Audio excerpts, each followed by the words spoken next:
The biggest one is around delegating, feeling like this is my baby. I built this, my idea. And now I don't know how to effectively distribute the work and trust that other people share my vision. This is the Angel Next Door podcast, where we will talk about all things angel investing. What it is, who does it, how do we find them, what does it mean to invest in an early stage company? If you have ever wondered how you can affect the change you want to see in the world, then tune in to learn more. In this episode, I'm talking with Christa Downey, a passionate angel investor and coach, to explore her journey from the startup world at Cornell University to funding mission-driven companies through both individual investments and venture funds. Christa shares invaluable advice on using self-directed IRAs for startup investing, discusses the importance of money mindset for both investors and founders, and gives an inside look at how to scale impact while building generational wealth. Plus, hear her top strategies for diversifying your portfolio and her candid thoughts on the challenges founders face as they grow from visionary to CEO. Enjoy the show. Christa, welcome to the Angel Next Door podcast. Thank you, Marsha. I'm excited to be here. I'm excited to have you. It's a little bit like we're going back to the true roots of the Angel Next Door podcast because we're going to get to talk to you as an angel investor. But then we're also bringing in Wealth Reimagined and all of the things related to money mindset and how that affects both angels, founders, all the great things. So start us out. Tell us a little bit about your background and how you learned about and became an angel investor. I love this. I got involved when I was involved in the startup community in Ithaca, New York at Cornell University, and learning all about entrepreneurship and hearing people talk about angel investing, not really knowing, what is this? What does that mean? And could that be me? What would it look like for that to be me? So when my friend Alyssa Miller out started Chloe Capital, I started asking, what does this look like? How do I learn all of this? And she gave me some books and resources to dig in. I started digging in, and shortly after found your podcast and started listening to every episode and just learning little ins and outs. Some of it doesn't quite apply to me today. And also it's been helpful to piece it all together and make sense of what this really means. What does it mean to be an angel investor, and how does one really make the most out of this journey? Yeah, I love that. And so tell us a little bit about when you wrote your first check. What did it feel like? What was it like? Yes, I remember writing a few small checks at the same time. And I think the very first one was for a platform, was for the Fourth Effect. And Oh, we love them. and, Just had dinner with them not too long ago. I was on one of their sessions today. It was fantastic. And the team is doing such great work to support founders. And I thought, I want to be a part of this, right? It's that whole idea of I'm investing because I believe this product, the service will grow into something, this company has some value, and also they have impact. They're making an impact in some way, and I want to be a part of this. And so I definitely look at both the financial side as well as the impact. What are the ripple effects of this? What's the world that I want to be a part of? And how am I using my money to help build that? Okay, we've talked about the Fourth Effect and we talked about Chloe Capital. Tell people, so for our listeners who don't know, what each of those groups do. I know. Yeah. So Chloe Capital is a venture fund, and we look to invest in companies where founders are coming from diverse backgrounds. And these are tech companies looking to invest in everything from energy to healthcare and workforce development, as well as education tech. And so we run accelerator programs. We've got one right now in New York City. I'll be there in a few days as part of that program. And then the Fourth Effect is a platform. I got involved because they were talking a lot about how founders can build a board. And I was thinking I wanted to be on a board.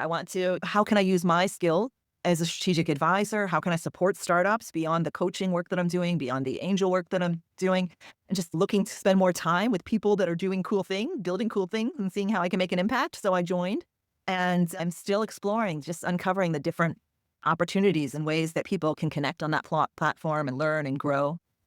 And so basically connects founders to potential board members, potential investors, all of those things, right? Yes. Perfect. So tell us a little bit about the types of companies that you've invested in. Yeah. Very mission driven. There's one company that I invested in because of the founder, a very cool, famous founder that I wanted to get more time with. But mostly the companies were doing something I thought the world needs this thing. So think healthcare, health tech, right? So they're solving some problem around healthcare, over-the-counter birth control, things like that. I have invested in companies because of some different climate tech. Often there's an overlap between climate and health in some way. Companies that are around wealth building. So I was also on one of, I think it was the early SPV for Play Money, which is a platform for angel investors Carol's been on the show before. Yeah. who are writing smaller, what I would say, smaller checks, what's in my budget. And so the platform is amazing for really showcasing what these founders are offering, what they're building, and also for educating people on how to invest. What does it mean to be an angel investor? So just quick and easy online education.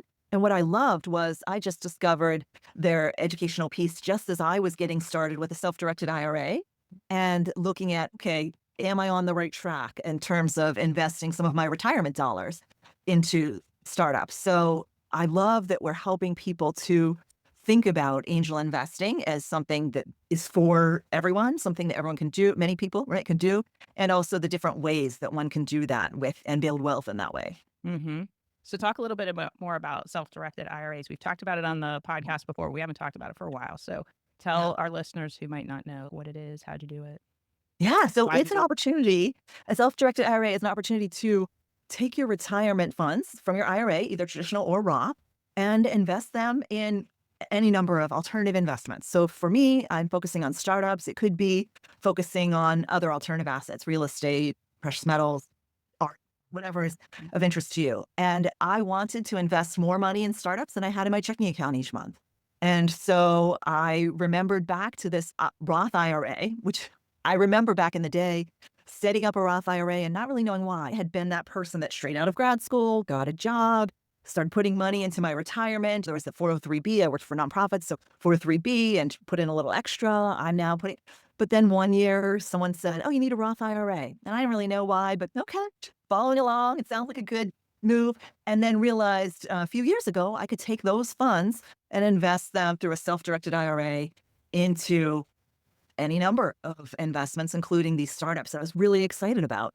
And then the beautiful thing about that, which I am believing is going to pay off, is that this is pre-tax dollars. And so forever, that money has already been taxed, and whatever comes back into that Roth IRA, I can continue to reinvest and grow and hopefully build some generational wealth.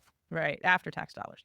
That's so interesting. And actually, in my book, Do Good While Doing Well, I talked about how Peter Thiel, from his days at PayPal, was able to gain a tremendous amount of wealth because he took some of the very early shares of PayPal when they weren't worth nearly as much as they were when they exited and put them into a Roth IRA. And that's the whole beauty of it. You've already paid the taxes on the money that's going in there or the asset, and then you can grow it. And if it grows really big, you don't pay taxes on that. Yes, we have several episodes on tax and how you can really utilize, because at the end of the day, the government really does want people to invest in innovation. And so that's why there are tax breaks. Not what we're trying to get around the taxes. What we're trying to do is make sure that we can get the innovations into our country that we really want, right? Yes.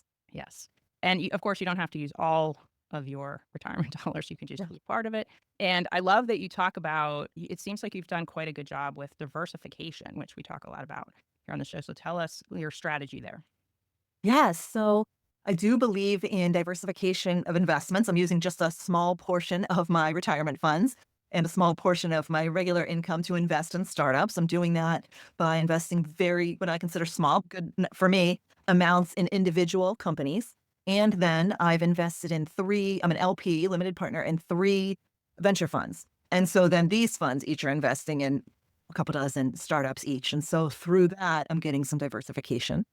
I did get pretty excited. I tend to jump into things. So I don't have a lot of diversification yet in terms of years. I was really jumping in 23 and 24, well, 25, whatever those years where I really jumped in. But I look forward to building again and slowly diversifying in terms of vintage years, let's call it, over in my future. I don't see this ending. I see this as a way to both build wealth for me and, like I said, put resources into things that I believe in. Yes, yes. We talk a lot about that on the show for sure. And I love how you're talking about making some individual investments, but also investing through funds. We talk about funds a lot here. And it sounds like in a relatively short period of time, a few years here, you've been able to get exposure to a lot of different companies, which is what I'm always a huge fan of, because we want to be able to make sure that people have access to more than one or two companies. That's very scary when I hear somebody say, "Oh yeah, I invested in my friend's startup," and I'm like, "But that's it? Right. It doesn't work out. Then Right. what? Then you're going to hate angel investing for the rest of your life." But that was just one thing. You can't necessarily always think that, right? So let's talk a little bit about money mindset. I know that's something that I, of course, am finding super fascinating recently. Of course, the launch of Unapologetic Wealth. So tell me your thoughts there. Yes, it's so important.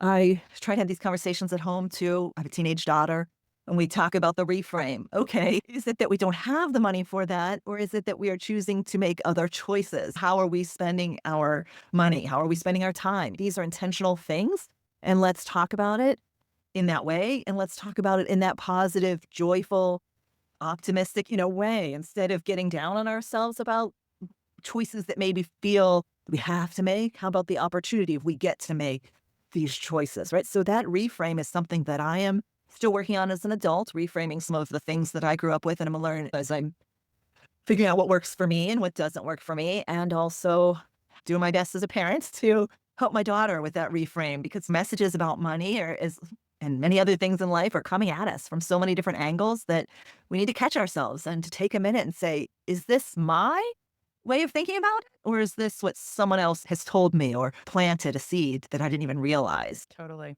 And we talked a little bit before we were on the show about founders and their mindset around money. So talk a little bit about that. Yes. We talk it's a lot to sign up and say, I'm going to start a company, right? And just this is what I'm going to dedicate the next several years of my life to. And there are so many ducks you have to have in a row, right? To do that, so many things that need to be organized. And one of those things I think is that money mindset. It's about, okay, I'm building this. What does that take? What does that mean for me financially? What does that mean for my family? What does that mean for my team? And what does that mean for my investors? So when I'm going and I'm talking to potential investors, it's not just about, I need money to build this thing that I'm excited about. And can you help me or support me? It's not philanthropy, as many of us have talked about. It's, I'm building something amazing, and I want you to know about this in case you want to join me, in case there might be a reason that it would make sense for us to work together. So you can have a seat at the table and we can build something amazing together. So it's asking someone if they want to be a part of it. And you get to decide, do you want that person to be a part of it? You don't have to say yes to everybody. And it takes a lot of intention and confidence around what you're building and why, and your money mindset in order to have those conversations and make good decisions around that. Yeah. Too often I see entrepreneurs they just think, oh, I just need money. If I could just get money, it's going to solve all my problems. And I'm like, no, that doesn't really happen like that. Like money can actually cause more problems. So knowing where and how you're going to build your business, the focus that you're going to put on the business, meaning if you do have a product and you think it could be used in multiple industries, let's pick one to start, not eight. Okay.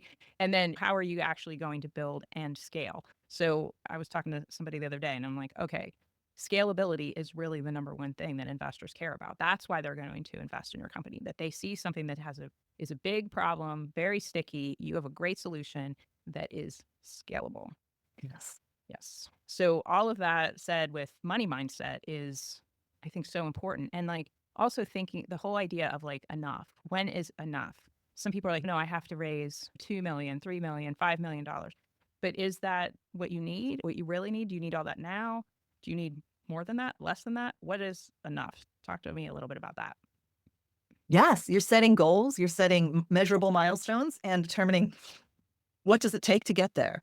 What are the pieces? And that's where, depending on the type of business that you have, you might need to really do a lot of research to figure that out, if there's manufacturing involved or something like that. And so finding experts, building a strong advisory team who can support you is going to be crucial.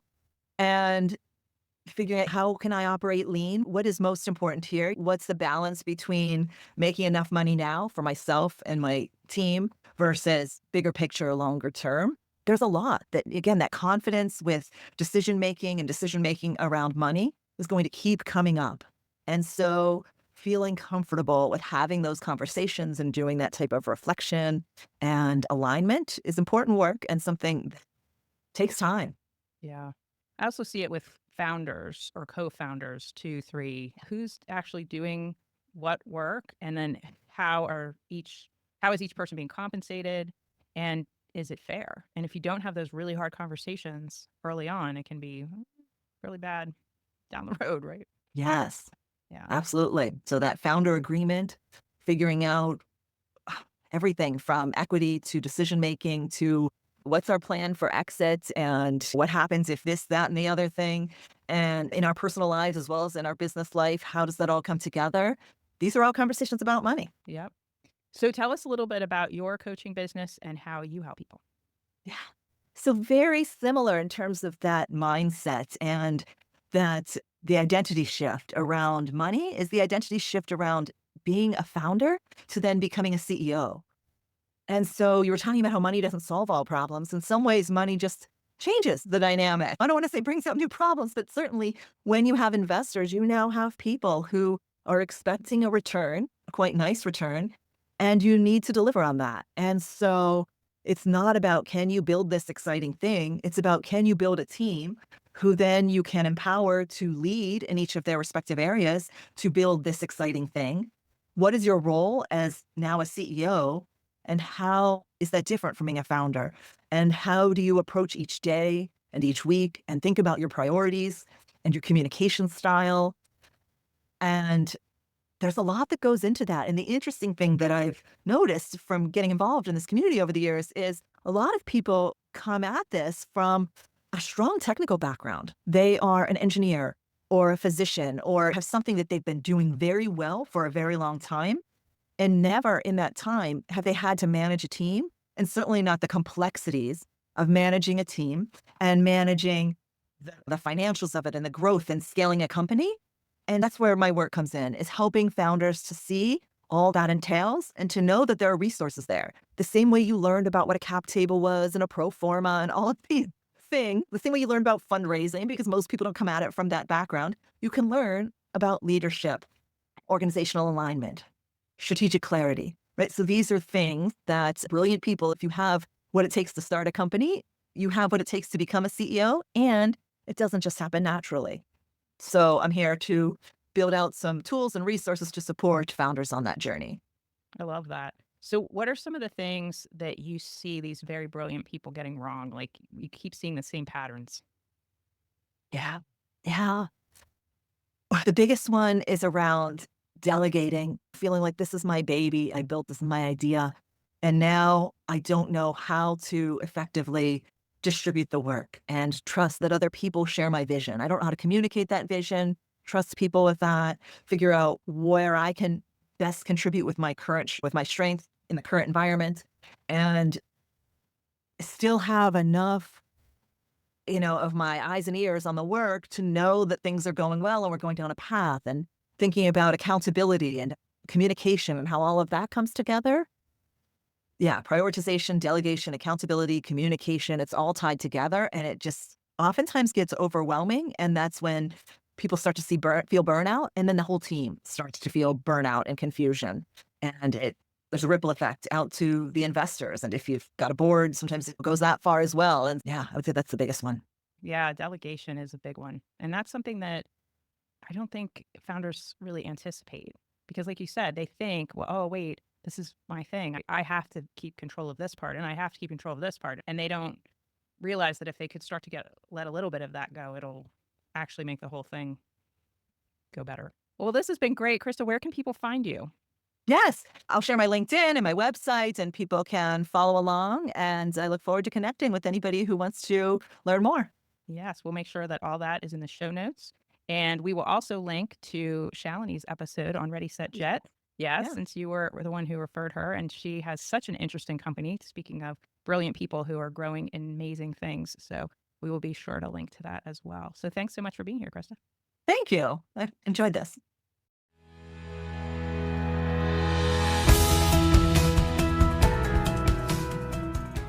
Thanks for listening. To connect with me, visit my website at marciadawood.com. And please subscribe, follow, and leave a review. It helps the podcast get seen by more people. And remember, you can also find the Angel Next Door podcast on YouTube too. And if you're looking to learn more about investing in the changes you want to see in the world, Sign up for Ann and Bill Payne's ACA Angel University classes. Go to theangelcapitalassociation.org, all one word, to find out the schedule, and classes are now available on demand. Many classes are offered, everything from angel investing basics, which include fundamentals, risk, due diligence, term sheets, valuations, returns and portfolio strategy, and even a class on group formation. There's even a deeper dive where you can get advanced classes, including capitalization tables, startup boards, and exit strategies. If you're not already a member of the Angel Capital Association, you can become one for a low price that will give you unparalleled access to discounts, free webinars with a huge archive of content, networking opportunities, and much more. We'd love to have you join us. All content for this website is informational and not intended to serve as legal, tax, accounting, or investing advice. Well, Marcia, that's me, does serve on the SEC Small Business Capital Formation Advisory Committee. My views are my own and not the views of the SEC or my fellow colleagues on the committee. Our speakers and hosts are thoughtfully selected for their educational value, but their opinions are their own and do not necessarily represent the views of the host, me, or the Angel Capital Association, and neither specifically endorse the use of presenters' products or services. Listeners of the podcast should consult their own tax, investing, legal, or accounting advisors before making important financial decisions. All warranties, including accuracy, completeness, and suitability for specific purpose, are disclaimed.